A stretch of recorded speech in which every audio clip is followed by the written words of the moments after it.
Hello hi friends, నేను మీ Happu. Welcome to Happu cooking channel. ఇవాల్టి మన కిచెన్లో summer special mango ice cream అనమాట. ఈ మ్యాంగో ఐస్ క్రీమ్ని మనం బయట వందలు పెట్టి కొంటూ ఉంటాం కదా, అలా కాకుండా తక్కువ ఖర్చులోనే మనం ఇంట్లోనే చాలా సింపుల్గా టేస్ట్తో ఎలా తయారు చేసుకోవాలో అనేది నేను ఈరోజు ఈ వీడియోలో చూపించేస్తున్నాను.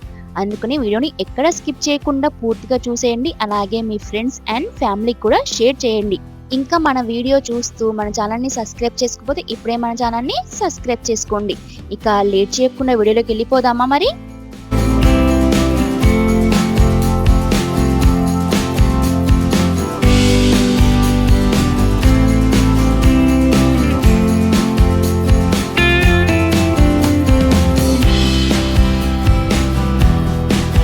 ముందుగా ఒక బౌల్ తీసుకొని అందులోనే 2 కప్పుల విపిన్ పౌడర్ అనేది అందులో యాడ్ చేసుకోవాలి. 2 కప్పులకి 1 కప్పు కాచి చల్లార్చి పక్కన పెట్టేసుకున్న పాలనైతే అందులో యాడ్ చేసుకోవాలన్నమాట. ఒకవేళ మీ దగ్గర విపిన్ పౌడర్ కాకుండా విపిన్ క్రీమ్ ఉంటే కనుక అదైనా తీసుకోవచ్చు. నా దగ్గర విపిన్ పౌడర్ ఉంది కాబట్టి నేను విపిన్ పౌడర్ అనేది తీసుకున్నాను. ఇప్పుడు ఈ మిశ్రమాన్ని ఒకసారి బాగా కలిపేసుకోండి. ఈ విధంగా బాగా కలిపేసుకొని ఒక 10 నుంచి 15 నిమిషాల పాటు ఫ్రిడ్జ్ అయితే పెట్టేసుకుంది అనమాట. అప్పుడు కొంచెం లైట్ గట్టిగా అవుతుంది కదా, అందుకని ఫ్రిడ్జ్లో ఒక 10 నుంచి 15 నిమిషాల పాటు అలా పెట్టేసుకోండి. ఒక 15 నిమిషాల తర్వాత ఇప్పుడు మనం బీట్ అయితే చేసుకుందాం.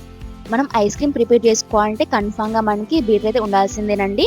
విస్కర్తో లేదంటే మిక్సీ అయితే మనకి అసలు రాదనమాట, లూజ్ అయిపోతూ ఉంటుంది. అందుకని కన్ఫామ్గా మనకి బీట్ అయితే ఉండాల్సిందే. ఒక 5-6 నిమిషాల పాటు ఈ విధంగా మనం బీట్ అయితే చేసుకోవాలన్నమాట. ఈ విధంగా కొంచెం గట్టిగా అయిపోతుంది కదా. ఇప్పుడు అందులోనే మనం ముందుగానే ఏ కప్పుతో పాలు తీసుకున్నామో అదే కప్పుతో ఒక పావు కప్పు వరకు పాలను అయితే అందులో యాడ్ చేసుకోవాలన్నమాట. ఇప్పుడు ఈ మిశ్రమాన్ని కూడా ఒక 10 నుంచి 15 నిమిషాల పాటు మీడియంలో పెట్టేసుకొని బాగా బీట్ చేసుకోవాలి. ఒక 10-15 నిమిషాలకి మనకి ఈ విధంగా ఫ్లఫీనెస్ అనేది వచ్చేస్తుంది అనమాట. చూసారు కదా, ఈ విధంగా రావాలి. చూసారు కదా, ఈ విధంగా బీట్ చేసుకోవాలన్నమాట. ఇప్పుడు మనం బౌల్ని రివర్స్ తిప్పుకున్నా కూడా కింద పడినట్టు ఉంటే మనకి పర్ఫెక్ట్గా బీట్ అయిపోయినట్టు అనమాట. ఈ విధంగా బీట్ చేసుకొని ఇప్పుడు మనం ఫ్రిడ్జ్లో అయితే పెట్టేసుకుందాం. ఇప్పుడు మనం 3 మామిడికాయలు తీసుకొని ఈ విధంగా ప్యూరీ లాగైతే ప్రిపేర్ చేసుకోవాలన్నమాట. చూసారు కదా, ఈ విధంగా మెత్తగా ప్యూరీ లాగైతే ప్రిపేర్ చేసుకోవాలి. మనం ముందుగానే విప్పింగ్ క్రీమ్ తయారు చేసి పక్కన పెట్టేసుకున్నాం కదా, అందులో ఈ ప్యూరీ మొత్తాన్ని కూడా అందులో వేసుకోవాలన్నమాట. ఇప్పుడు ఈ మిశ్రమాన్ని కూడా ఒకసారి బాగా కలిపేసుకోండి. ఈ విధంగా మొత్తాన్ని కూడా కలిపేసుకొని ఇప్పుడు ఇందులోనే మనం ఒక మ్యాంగో తీసుకొని ఈ విధంగా చిన్న చిన్న పీసెస్ లాగైతే కట్ చేసుకొని అందులో వేసుకోవాలన్నమాట. ఇలా కట్ చేసి వేసుకోవడం వల్ల మనకి తినేటప్పుడు ఆ పీసెస్ అనేవి తగులుతుంటాయి కదా, అలాంటప్పుడు మనకి టేస్ట్ అనేది ఇంకా చాలా బాగా అనిపిస్తుంది అనమాట. అందుకని ఈ విధంగా కట్ చేసి అందులో వేసుకోండి. ఇప్పుడు ఈ మిశ్రమాన్ని కూడా ఒకసారి బాగా కలిపేసుకోవాలి. ఈ విధంగా కలిపేసుకొని స్వీట్నెస్ సరిపోయిందో లేదో ఒకసారి చెక్ చేసుకుందాం. ఒకవేళ మీకు స్వీట్నెస్ ఎక్కువ కావాలనిపిస్తే షుగర్ పౌడర్ అయితే యాడ్ చేసుకోవచ్చు అనమాట. నేను తీసుకున్న విపిన్ పౌడర్ ఐసింగ్ షుగర్ కాబట్టి నాకు స్వీట్నెస్ కరెక్ట్ సరిపోయింది అనమాట. ఒకవేళ మీకు స్వీట్నెస్ ఎక్కువ కావాలనిపిస్తే ఇంకొంచెం షుగర్ పౌడర్ అనేది యాడ్ చేసుకోవచ్చు. ఈ మిశ్రమాన్ని ఇప్పుడు మనం ఒక 8 కంటైనర్ బాక్స్ అయితే వేసేసుకుందాం.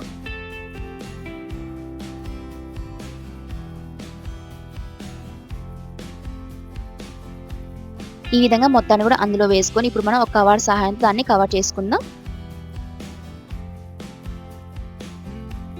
ఈ విధంగా ఎక్కడ గ్యాప్ లేకుండా ఈ విధంగా కవర్ చేసుకొని ఇప్పుడు మనం మూత పెట్టేసుకొని ఒక 6-7 గంటల పాటు డీప్ ఫ్రిడ్జ్లో పెట్టేసుకుంటే మనకి గట్టిగా అయిపోతుంది అనమాట. ఒక 6-7 గంటల తర్వాత ఇప్పుడు ఒకసారి మూత తీసి చూసుకుందాం గట్టిగా అయిందో లేదో అనేది.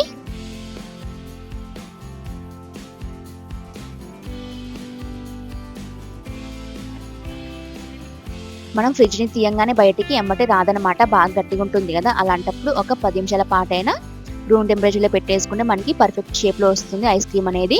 వీడియో క్లిప్లో చూస్తున్నారు కదా ఎంత గట్టిగా ఉందో, అందుకని ఒక 10 నిమిషాల పాటైనా రూమ్ టెంపరేచర్లో పెట్టేసుకొని అప్పుడు తీసేసుకోండి.